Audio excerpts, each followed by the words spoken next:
morning, everyone. This is Fran Lewis, I hope.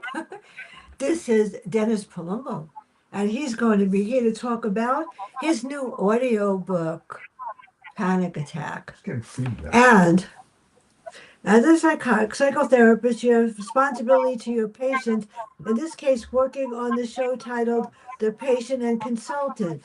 Now, I read the article 3,000 times. I love it. But tell us about the audio. Well, the audio book is of my most recent Daniel Rinaldi book. It's called Panic Attack. Came out a couple years ago, and the audio book has just come out, and the reader's very good, and I'm really pleased with it. And it's the sixth book in the series, and it's an interesting story and very timely right now because the basic theme of the story is the trauma that we're all living through right now. It's a very difficult time. People are very unsettled. A colleague of mine called it the age of trauma. And it does feel like that. I mean, every other day we hear about a mass shooting or some horrible event, Yeah. not to mention things happening on the world stage. And so Panic Attack is a thriller about a sniper who seems to be targeting people at random on the streets of Pittsburgh, where my books all take place.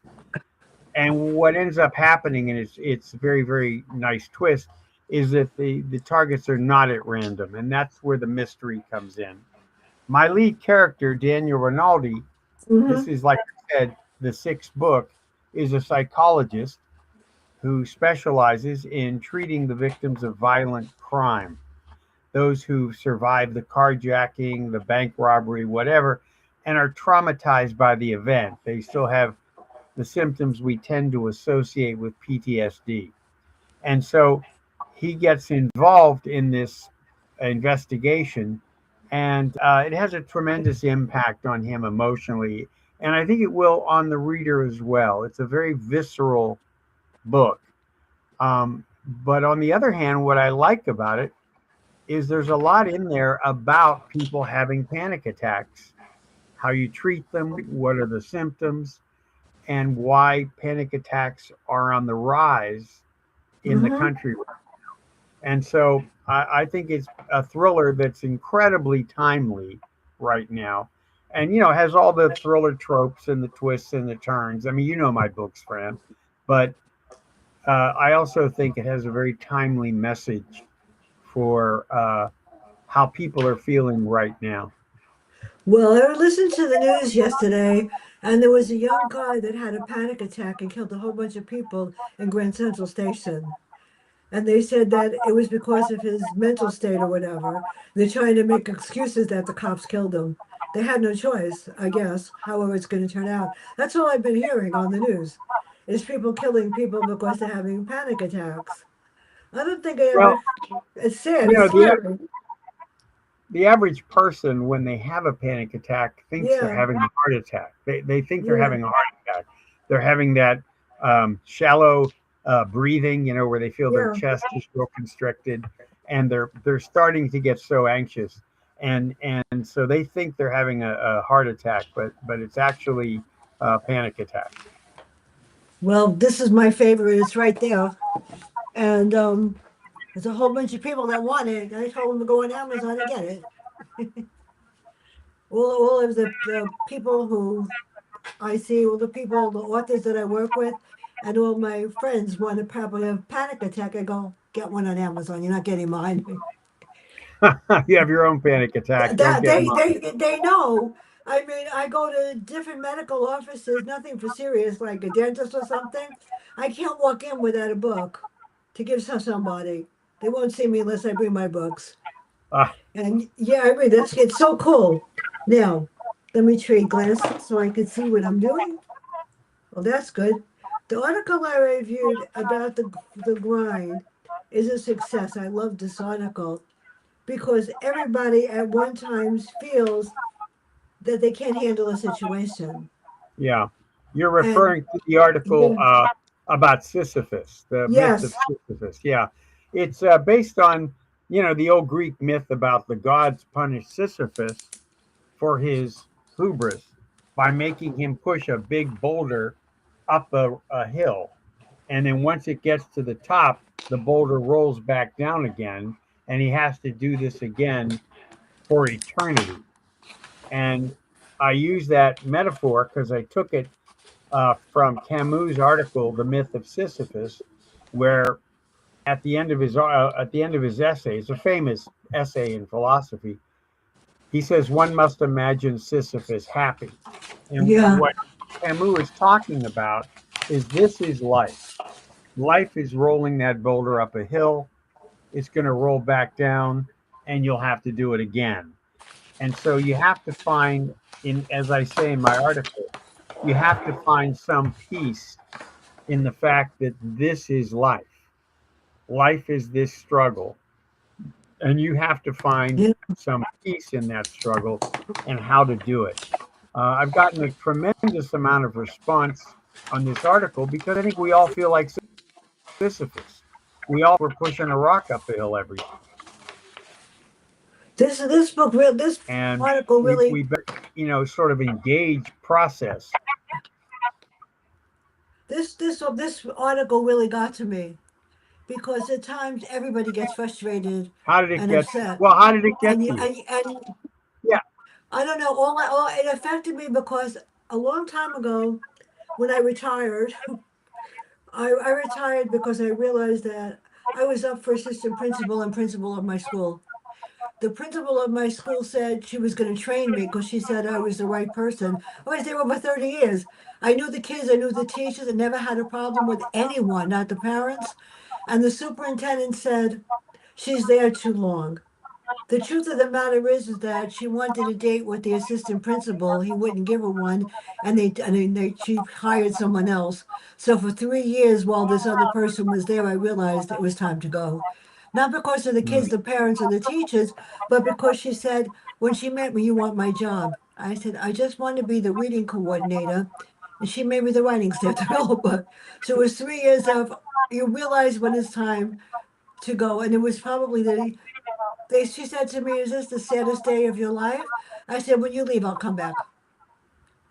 And the Yeah. school was up here when I did the writing. Then she took away my reading position and she said, well, she made me into a sub. I said, nobody does that. I'm here 30 something years. Nobody does that. So I realized sometimes it's time to go.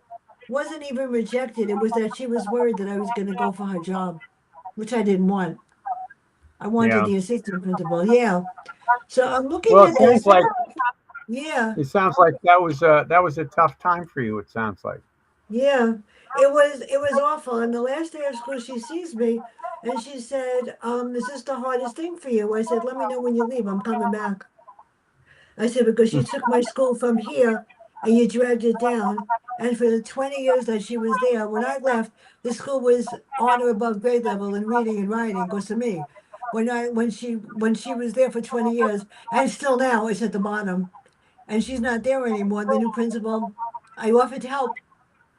I said I offered to go on YouTube with them or Zoom or whatever and teach them how to pass the writing test and the reading. She said, no, we have people. They're at the bottom, all the way at the bottom. What can I say? Can't do everything. Well, So now the philosophies of the article and the philosophies of panic attack are the same but different. In the book Panic Attack, there's a real danger that you define.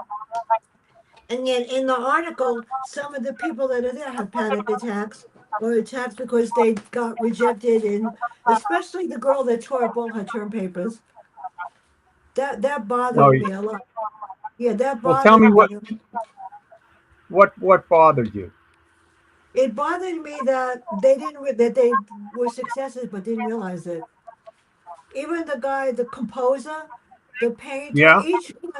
each one felt that they weren't good. And the one that bothered me the most is the father that told the son not to post whatever and not to do what he wanted. The surrealist painter who unsuccessfully for years couldn't find a gallery to bring us to the crux of the matter. Then we have one of the repetitive struggle and deep emotional stress, but the one with the father that told him not to post anything, it sounded like my mother. She Ah, would always well, say, that's yeah, one of the problems. yeah, that bothered me. Well, I could see why it would bother you. One of the Yeah, issues for a lot of creative people is their family of origin and how supportive or yeah, lack how non-supportive or supportive that family member is, particularly a parent. When someone is struggling, like that painter was struggling, it sometimes reaffirms the belief that, oh, I'm not adequate. The yeah. problem is me. And what I always say to creative people is work the problem. Don't make yourself the problem. If you're trying to write or paint or compose music and it's a big struggle, it's a struggle because being an artist in a commercial Yeah. marketplace is hard. It's hard on anyone. And I think it's important that you see it as your job is to keep going. The hardest part about any creative endeavor, and I think this is true of life, especially in times like, is to keep going. Your instinct is to go, oh, what the hell? I'm never going to make it, or this isn't going to work out, or why would they hire me? Whatever you think, that meaning, that feeling you have of inadequacy usually comes from way back in your childhood and is part of the mythology that you carry forward into your life. But the reality is, every achievement you're going for is hard. And so it's not a message about you that's hard. Mhm. It's hard because it's hard. You're giving them you until you is what they want. That's the way I look at it. Just keep giving them you until you is what they want. And sooner or later, in my experience I've been in practice 31 years, Fran. And in my experience, if you don't give up, sooner or later, you make it. The key, like Something I learned that the Sisyphus, first year I was teaching. rolling that rock. I'm Yeah, sorry, no, I didn't understand what you said. in the first year I started to teach was an experience. I wasn't even 18 years old when I started teaching sixth grade. Wow. And I walked into the class and holy God, these were 13-year-olds. It was a stacked deck. My principal literally wanted me to fail. It took me about 3 weeks, and then somebody said to me, "You're in charge. Get them." Oh, I did. Of course, I did something that was totally against the rules, but I didn't care. They knew a lot of bad words. I knew more. So I put them on the board, the ones that are in the dictionary. I said, "Could you tell me what these words mean?" And they go, "No." I go, "Well, then I could use That, them." that's hilarious. That's a very funny They were, story. oh, it was so funny. And they looked at me and I said, "That will be the last time that you get even with Miss Swerdlove, because open school is tomorrow. Watch me get even with you." I had Yeah, three sets of report cards, and the parents, here I was, 17 years old. They sided with me. I couldn't believe it. And after that, I never had a problem in all the years I'm there, ever, until that last year with that principal. I never had a problem with the kids, the parents, because I realized you're in charge. So this book, I love Daniel Rinaldi. You got to write another one. You're not done with him yet. well, Uh, six. I've written 6 books in the series, and yeah, people always say to me, "When are you going to write the next one?" yeah. And I When's the always say, next "Well, one come? pardon me. So why did he get asked to investigate the sniper, and how did you create the role How in did I Panic come up with?" Attack? Well, In Panic, the story in Panic Attack came to me yeah. because I've been reading so much about mass shootings in the country, and particularly that guy in Las Vegas who was shooting people from his hotel room. And I thought, one of the things that makes a sniper or a mass shooter so terrifying is it comes out of nowhere. You're walking down the street on your way to work or on your way to Hmm. lunch, and you have no idea that the next moment could be your last. And what I wanted to do in Panic Attack in the book will show an entire city gripped in panic. The whole town panicked because they don't know what's going to happen next. And I think, to be honest, it reflects how we all feel now. We get up in the Yeah. morning, you turn on CNN, and God knows what you're going to see. You don't know what's going to happen next and what horrible thing you're going to read about, or some Yeah. catastrophe is becoming, or some, war is going on that you don't understand. And people feel more and more powerless in the face of that. That's why I think it is an age of trauma, that people are starting to have a lot of PTSD symptoms, where they're anxious all the time, they're worried all the time, they expect the worst all the time, they're very vigilant when they go out the door.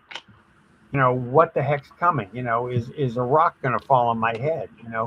And so I think that what I tried to do in the novel, even though it's just a regular thriller, but I tried, the theme of it is how anxiety producing such criminal acts are, such acts of violence that seem to come out of nowhere, and how we're all now in a kind of state of wariness. Like I said, in the old days, I used to wake up in the morning and I never worried that if I turned the TV on, some catastrophe was going to be on the news. Hmm. Well, now we think that. Now you turn on CNN in the morning with your cup of coffee, and you assume there's going to be some catastrophe that you're going to have to look at. And I think that's what's going on with people now, Yeah. which is why there is a rise in anxiety and depression. Yeah, I know. My friend, every morning she texts me, "Oh, my television's broken. I got a new one yesterday. How am I going to get it to work?" I said, "You call the person that delivered it. You call the company, and they explain to you. I don't know how to do it. I'm stupid." All her life, she's been told that she's not smart. So she actually believes it. I said, "Look, I can't change your mindset. I can only tell you how to do it." I did tell her how to do it. She said, "I have to get somebody to help me." I said, "It's not that difficult to take the model of the TV and put it in your remote control, press on." I can't do that. I said, "Then call your son. He'll tell you how to do it." There are a lot of people like that that I mean, it's really sad. Expectations, people expect things. My mother told me that if it wasn't perfect, don't hand it in. And there were times I got 99 on a test or 98 on a composition, and she made me write it over. She said, "It's not 100." I said, "So what? It's still an A. I'm a perfect A student." Yeah, it was never, my sister, my brother, never, just me. So in the article, the book expectations play a role. In the grind, each person has their own definition of success and different reactions. So how do you take a person that really wants to become an actor, wants to become a writer? How do you restore their confidence? I mean, I look in the mirror every day and I go, "I'm smart, I could do that. Don't worry about it. I got this." You have to have that feel. How do you restore the confidence of the people that you wrote about in this article? Well, the thing about confidence is, Yeah, people, I think, misunderstand it because they think confidence means, oh, you have no fear, yeah, you have no anxiety, you're just like a bullet, you're just going. My experience with my most successful patients uh-huh, is they're still struggling. They still coexist with anxiety, worry, fear, self doubt. What makes a person succeed is not confidence necessarily, but hmm, the belief that even with all of those feelings don't predict the future. If an actor has stage fright, let's say they're in their dressing room in the afternoon and they have stage fright because they have to go give a performance that night. Well, they're so anxious they might even throw up. They're so anxious. They have such stage fright, and then they go out on the stage and they give a great performance. So hmm, obviously, their stage fright did not predict a bad performance. They think it does. And so the key to confidence, whatever confidence means, I've never been confident in my life. I just coexist with whatever neurotic fear or anxiety that I have. I assume it's just part of who I am. I'm a big believer that you feel the fear and you do it anyway. And my experience is the more you do something, no matter how scared you are, the more it builds confidence. It To does. me, confidence, it does not mean no fear or no worry. It means you're able to do the thing while you're afraid and while you're worried. The other thing I've noticed is once you get into doing something, your fear about it goes away. In other words, if you're anxious about pitching an idea to an editor, 5 minutes into the pitch, you forget you're nervous. Now you're just trying to tell them a story. My experience is action precedes motivation. You're much better off to just do the thing, even if you're anxious. And after a few minutes, your skill set takes over. Your, your talent takes over. Your ability to do the thing takes over. And all of a sudden, you're doing fine. It's sort of like going to the dentist. Nobody wants to go No, there. no, And don't then remind 5 minutes me. into the chair, That's tomorrow. oh, well, what the hell, here I am. So I think you want your listeners and your viewers not to think, Yeah. well, I can't go forward unless I have confidence. I think the exact opposite. I think you go forward and confidence comes to you as a result of your struggle with your anxiety and fear.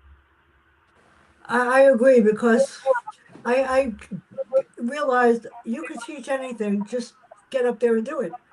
And for 19 years, I taught the kids in the school that were all discipline problems and all below level. And some of the teachers would say to me, "How do you do that?" I say, "Because they're going to be above level when I get done with them. I have confidence in me and they're not going to fail." And they didn't. It drove them crazy. The kids were like fifth graders, fourth graders, and the fourth graders were on second grade level reading, and the fifth graders were on third grade level. And I didn't tell them. They had no idea when they came to reading group what I was. They knew what I was doing. I said you could do it. By the end of the year, they were on above grade level. They said, "How do you do it?" I said, "I didn't do anything. You did. I told you you could do it." It's a matter of the teachers of the class would tell them that they were behind. Then after a while, the reading groups weren't mandated. The teachers sent the kids that they wanted to send to me because they were discipline problems. So they figured that 3 times a week they wouldn't have to deal with them. Didn't have a problem. I loved every minute of it.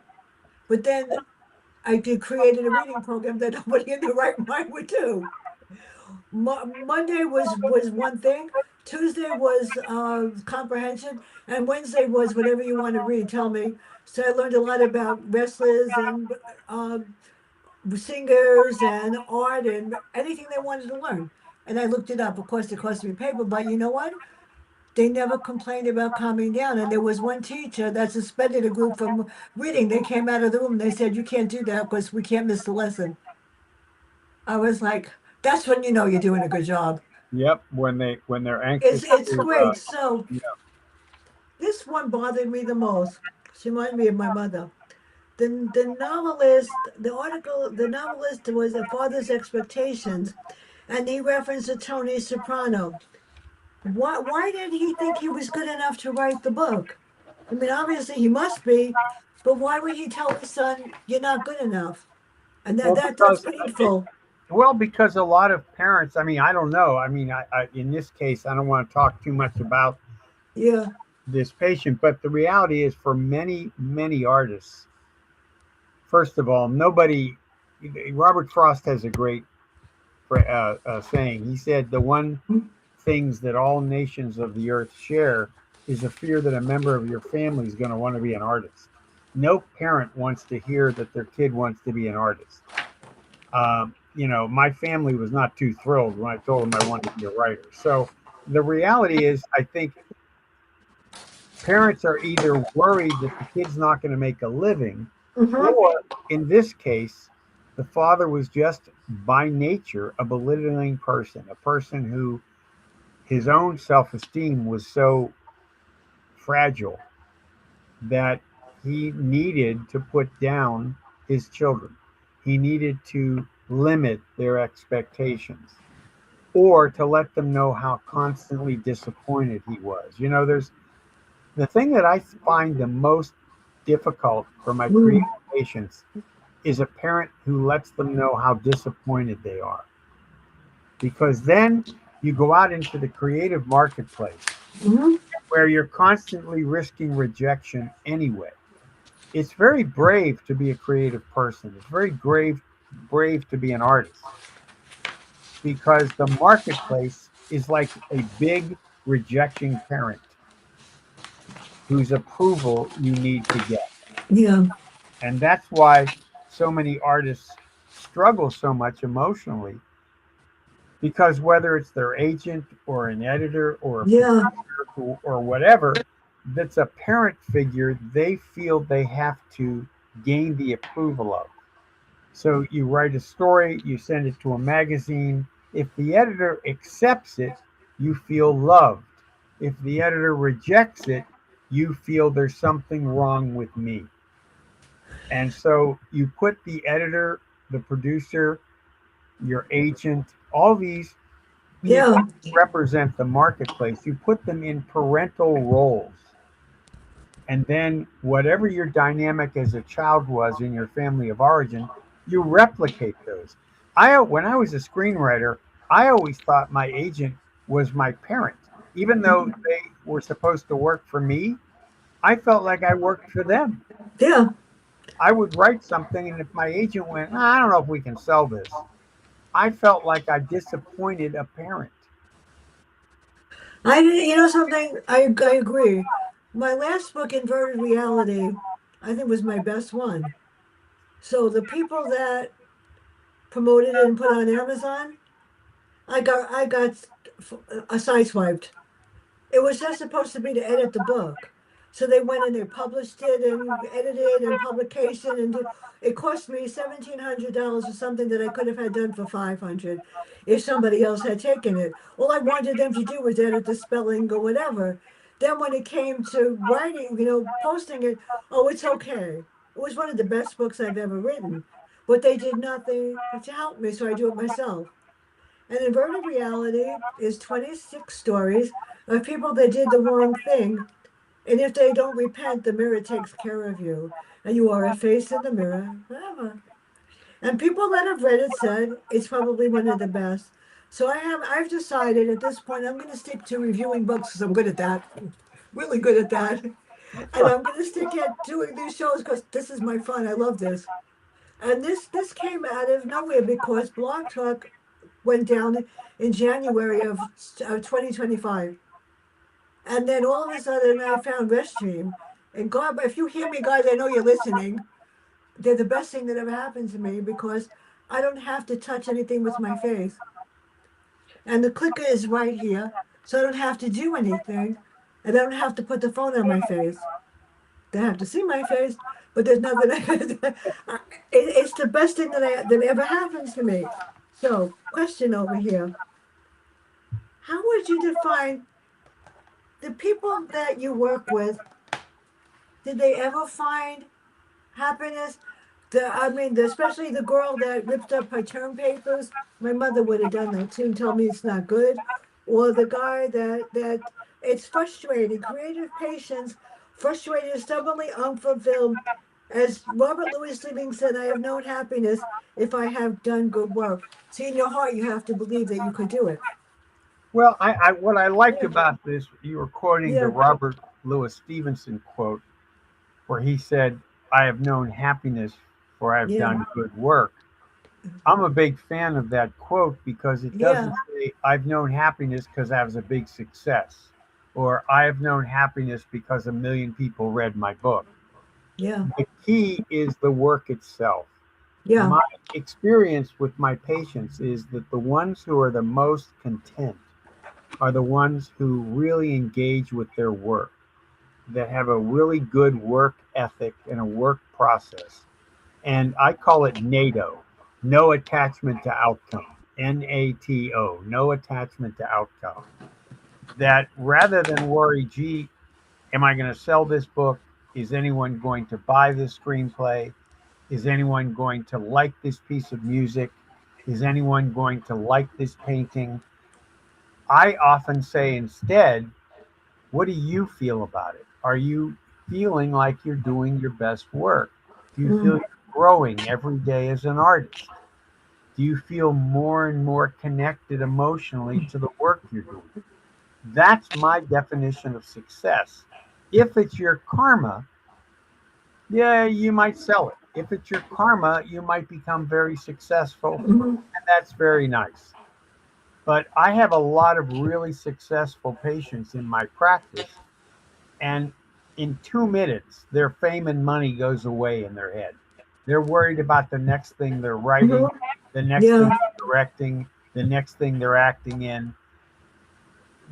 It's like when I was a mountain climber. I'll give you a great example. I climbed the Grand Teton one time. I was doing a technical climb with a climbing Mm-hmm. buddy, and we went to the very summit of the Grand Teton. It was a very difficult technical climb, mountain climbing, with Tetons and the whole thing.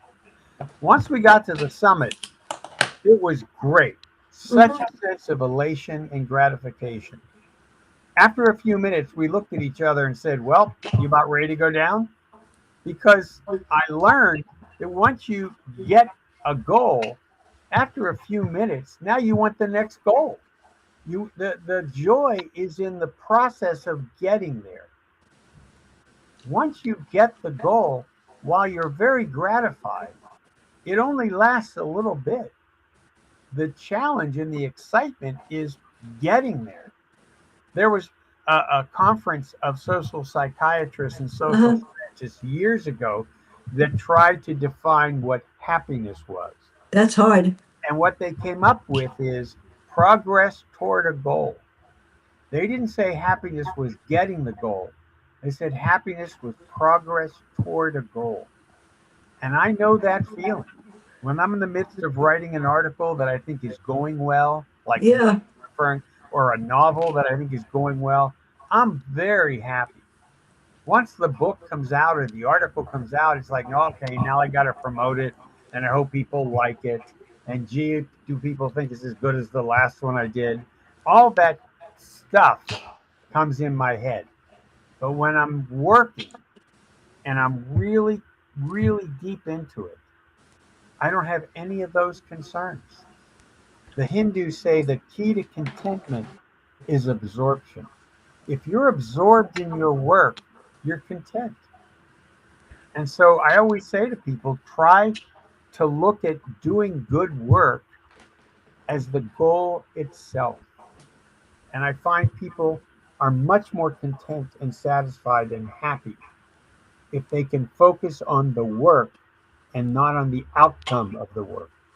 Does that make any sense to you? It makes a lot of sense to me. You know, when Blog Talk went down, I said, now, how am I going to interview people? And I was really nervous because the first time I did Restream, I had no idea what I was doing. I mean, I said, okay, I got on the station. I didn't know who the author was. I had never met her before. And I said, okay, I'm going to do it. I'm in charge. I asked the questions. It was the most awakening experience ever.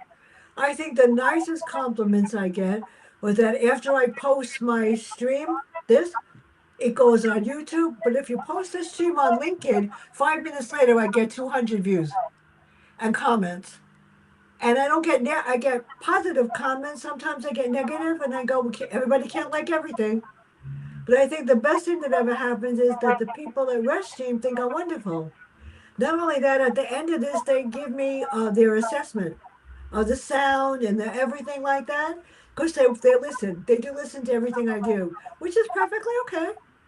And sometimes they don't comment negative ever about anything that I do. 100% this, whatever. The hardest thing, like I said, is when I do the stream, I pray to God that the author is fine with it, that it goes fine, that it tapes as I'm watching. It's taping right now. Last week I did one and it didn't come through on YouTube. I go, oh my God. And I have to look to see that it's on YouTube right now. Don't fail me now. Well, I'm such a tech idiot. I always think I'm going to not do it correctly or push the wrong button or not know how to make my audio work. Uh, I'm terrible on Zoom and all FaceTime, all these things. I'm just, I'm too old. I find this stuff very difficult. Oh, it's here. It better be here. It better be here. This is like my most fun. I love doing it. So before I forget, there's some more people that are going to be part of this fun. On the 21st, the author of Killing Breath. On the 29th, this is hilarious. The guy wrote a novel about the character buys a lottery ticket, but the lottery ticket he didn't put his name on it, and he can't prove that it's his, but he gave him the 50 cents to buy it. The lottery ticket came in for $40 million. Oh my God. Yeah, so when he spoke to his friend, he said, "I don't know what you're talking about, and you're fired, and you never bought it." The whole story worms around. The guy has an accident trying to go after him. At the end, watch what he does to get the lottery ticket, and watch what happens to the guy that tried to stick it to him. It's hysterical, and yet you wonder, what are you going to do with the $40 million? At the end, he helps a young boy get his goal that would normally never go. It's a sad book, but yet it's funny. It's happy. On the 5th, if you send Alan Jacobson is sending his new one for me. On the 18th, Tiffany Warren, Harlem Wedding, and on the 21st, Joe Clifford, Skeleton Theory. They're all on Facebook, and Joe Clifford just texted me and said, "I'm sending you another one." And Russell Camilleri sending. I can't believe it. I'm getting this is probably the nicest compliment when an author emails me and says, "Will you review my book?" I Yes, go, it's a great compliment. Well, uh, I always like the notes you send me when "Yeah, you've read something of mine because I realize you've given it a lot of thought. And I yeah, always you have to." appreciate that. But my favorite thing is when you send the articles because it's not a book; it's about something that I learn about. So Well, and that's the this one, thing. I try to make the yeah, articles. Yeah, you're referring to this new column that I do for Psychiatric Times, and I talk about the things that yeah, creative people worry about. I talk about writer's block and procrastination. that's the hardest thing.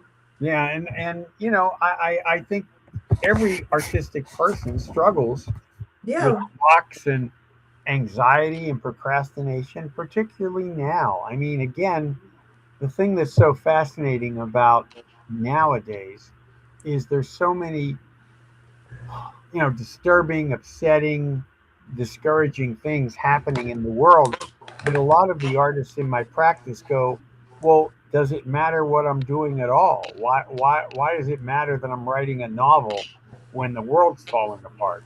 Well, because the world needs that novel.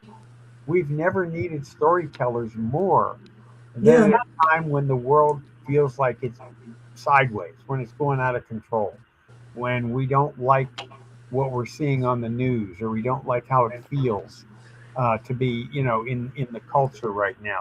Storytelling reminds us of our common humanity. It's yeah, very important that at times of great stress in the world, that writers, actors, directors, painters, composers, everyone really deeply leans into their work because uh, we need it. We really need that work. We need storytelling more now than ever. all I know is that when I feel stressed out, I take a book and I Yeah. read it. And all of the books I'm reading now about Iran, Well, all of yeah. them about Iran, and it's the past and the present. They're all about Iran. I know more about Iran and the war than anybody else does. My nephew spent time there too. I was so nervous until he came home, but that seems to be the main thing. And of course, on the news, Vance never got the deal with them. Oh well, what do you expect? But it's sad. Everybody's so focused on the negative that they haven't realized that there's a lot of happy things going on out there. There's Well, a that's the beautiful other world thing is, out there. yeah. Well, that's the hard thing is that art, Yeah, if nothing else, good art makes people happy. If you read a story where there's a character who's similar to you, relating to that character makes you feel less alone. And you feel like, well, my struggles are like their struggles. Other Yeah, people feel like me. And that relatability, the thing that makes us feel our common humanity with others, is one of the great gifts of storytelling. And that's why it's important we do it. Even if all you're doing is writing some silly sitcom, if it makes a person happy and releases them that's from right. their worries for 20 minutes, you've done a nice service. It's my sister. I miss my sister on Passover, Hmm. and her death is under suspicion. It's scary, and I knew she wasn't. I knew she was still alive, but her husband pulled her life support right in front of me, and there was very little. I did a lot. I can't say on the air what I did, but I did a lot to try to prevent it. So I wrote a poem on my Just Reviews, my new website. It's called Just Reviews on WordPress with Fran Lewis, and it's beautiful. Um, Gina from Partners in Crime created it. It's absolutely perfect. It's beautiful, and I posted a poem about my sister because I miss her, and people are reading it.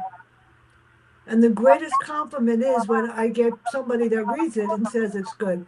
If they don't like it, I don't really care. I'm not doing it for you. When I post a review, or a stream, or I'm going to post this on my website, or I post a book or a book review, the person I have to please is the author and the publicist, and I have to be proud of what I wrote. But I've never written a negative review ever. I won't, because if I don't think the book is at least three and a four stars, I won't review it. I'll just write a summary because there's enough negativity in the world. Well, that's So why I like the fact you did that poem about your late sister. yeah, my That's sister, a yeah, perfect example of what I was talking about, where you yeah, take your feelings and transform them into an artistic expression yeah. that other people can relate to. And it bonds us as people together. It does. And my niece and my nephew, it's amazing. I haven't heard from my brother in a long time. That's a whole other nightmare. But my niece actually sent me a happy Easter, happy Passover. I said, and I was just thrilled that they recognized that I was there. And there were my four young nieces. One that works in a psych ward. She's a unit case manager in a psych ward. She loves every minute of it, and she loves the kids. And then there are the other three are in property management and consumer selling. And I'm so proud of them. What's really great is that they ask me what to do if they're not sure. And they said they because they cheat because they don't have my sister. And I said, my niece and nephews, they're great. You take care of it. If there's a problem, anything, they don't know what to do. They ask me to do it. I said, but it's up to you if you're going to listen. I can't tell you to do what I tell you to do. I could just tell you what I think, and they usually listen because they think I know what I'm doing. Everybody's good, but so what's next for you? And where can everybody find out more about you and your work? And when am I getting the next article? When are you getting the next article? Well, I just wrote it and sent it in. Oh, And good. but there's the turnaround sometimes at Psychiatric Times. It's the turnaround sometimes a week, 2 weeks, 3 weeks. So, but it'll Uh, be sometime in the next couple of weeks. I'll send you oh, another. goody. Yeah, people can find out about me. Just Google me, Dennis Palumbo, because all my articles and interviews and stuff are there. And you can also learn about my Daniel Rinaldi books. They're all available on Amazon. And the thing that's nice about the new one, Panic Attack, as I said, is out now as an audiobook. Yeah, But all six of the books are available as audiobooks, hardcover, trade paperback, ebook for Kindle, or the only platform that it doesn't have is where I come to your house and read it aloud. But I'll do that if the price is right. But that's the only that's format. hard. Other than that, you can if you like to listen to books. I've been very lucky. I have very good narrators on all my novels, and so You can get audiobook versions of all six of the Daniel Rinaldi thrillers. They're award-winning mysteries. I recommend them highly if you like thrillers that are very intense, very suspenseful, and have a lot of twists and turns. Let me just end the stream. I'm doing that.